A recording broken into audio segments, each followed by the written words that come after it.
Hi everyone, আমি আজকে চলে এসেছি সন্ধ্যা দিতে। এখন সন্ধে হয়েছে, তো এখন সন্ধ্যা দিতে হবে। আমি সন্ধ্যা দিতে চলে এসেছি। আর তোমাদেরকে আমি এখন যার সাথে দেখা করাবো তো হলো গিয়ে আমাদের রাধারানী, আমাদের গোপসোনার সাথে তোমাদেরকে দেখা করাবো। আর আমাদের রাধারানীকে দেখলে আজকে যা সুন্দর লাগছে না, তোমাদের মনটা ভালো হয়ে যাবে। তো চলো একটু দেখিয়ে দিই তোমাদেরকে।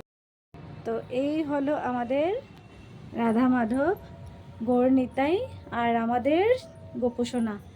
তো যেহেতু আজকে লক্ষ্মী পুজো বাড়িতে, তো রাধা মাধবকে সুন্দর করে সাজিয়ে তোলা হয়েছে। খুব সুন্দর লাগছে, দেখতে পাচ্ছ আমাদের রাধা মাধবকে, রাধারানীকে খুব সুন্দর লাগছে। আর গৌর নিতাইকেও দেখতে পাচ্ছ খুব সুন্দর করে হরি বল বলছে, অনেকটা সুন্দর লাগছে। আর গোপসোনাকে দেখো, আজকে কিন্তু গোপসোনা অনেক সুন্দর ড্রেসে সাজিয়ে সাজিয়ে উঠেছে। আর পিঙ্ক কালার ড্রেস পরেছে আজকে আমাদের গোপসোনা, খুব সুন্দর লাগছে। আর এদিকে কিন্তু আমাদের মা লক্ষ্মীও সেজে গুজে রেডি, কিন্তু লাল, একদম লাল সুন্দর শাড়ি পরে। আর